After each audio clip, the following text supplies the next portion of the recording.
Il dit, mais Jésus s'approchant les toucha et dit, levez-vous, n'ayez pas peur. Il s'est levé, il levait les yeux et il ne vit que Jésus. Et il ne vit que Jésus. Mais comment se fait-il qu'aujourd'hui, dans ton cœur, on ne voit pas seulement que Jésus? Dès que tu as un problème, tu cherches les prophètes pour qu'ils puissent venir voir dans ta vie. Dès que tu as un problème, non, c'est des lois. Il y a des lois qu'on doit faire. C'est loi contre loi. S'il y a des lois contre une loi, je préfère utiliser la loi de Christ qui m'a affranchi de la mort et du péché. Et non pas mes propres lois, non pas mes propres sacrifices, non pas quoi que ce soit. Si aujourd'hui je dois parler en termes de sacrifice, mais c'est pour glorifier Dieu. Si je dois me sacrifier pour annoncer l'évangile, mais ce n'est pas dans le but d'être accepté, parce que je suis accepté grâce à lui. Et tout ce que je suis en train de faire, je suis en train de faire pour exalter Dieu, pour célébrer Dieu, pour magnifier Dieu. Bien-aimé, arrivé à un moment de notre vie, il faudrait que nous sachions faire silence. Et quand je dis faire silence, c'est faire taire Moïse. C'est faire taire les prophètes. Il ne faudrait pas laisser ces choses-là prospérer dans ta vie. Parce que dans ton cœur présentement, là où tu te trouves, là où tu me reçois, il y a combien de tentes qui sont là? Parce que tu vois cette montagne, c'est là que Dieu parle. Et cette montagne-là qui est ton cœur, il y a combien de tentes dedans? Est-ce qu'il y a la tente de Moïse, il y a la tente d'Élie et il y a la tente de Jésus? Il y a combien de tentes? Pierre voulait construire ces 3 tentes-là. Dieu a dit non, Pierre, tu ne peux pas faire cette erreur-là.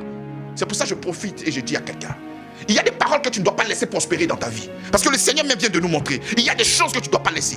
On aime souvent être pacifique. Non, le Seigneur qui est la sagesse incarnée, il y a des choses qu'il n'a pas laissé faire. Lorsque Pierre a fait cette proposition, mais c'était une très belle intention. Mais son intention était fausse. Comme ça qu'il y a des gens qui pourront, dans leur vie, venir te faire des propositions. Mais ces propositions ne viennent pas du Seigneur. Il faut mettre stop.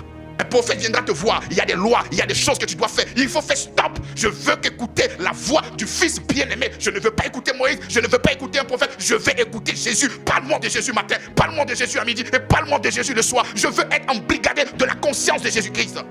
Il dit connaître l'amour de Dieu qui surpasse toute la connaissance au point que nous soyons remplis jusqu'à toute la plénitude. Pas la connaissance de Moïse, pas la connaissance des voyants, mais la connaissance de l'évangile. Rien que l'évangile, bien-aimé. Rien que l'évangile. Mais nous ne voulons pas, nous nous détournons de l'évangile. Nous nous détournons de la simplicité. L'évangile, Jésus-Christ est mort pour nous à la croix de Golgotha. Oh, ça c'est pour les bébés. Ça c'est les bébés. Jean 3,16. Quand Dieu attend d'aimer le monde qu'il a donné, ça c'est pour les bébés. Mais si c'est pas pour les bébés, oui. Et puis quoi? Oui, on est bébés. Nous sommes des enfants de Dieu. À part cette révélation, c'est quelle révélation? Je vois, là je rentre dans ton quartier, je vois un avocatier. Dieu nous a parlé de plusieurs manières, par plusieurs profils. Mais dans ces derniers temps, il nous a parlé par le Fils.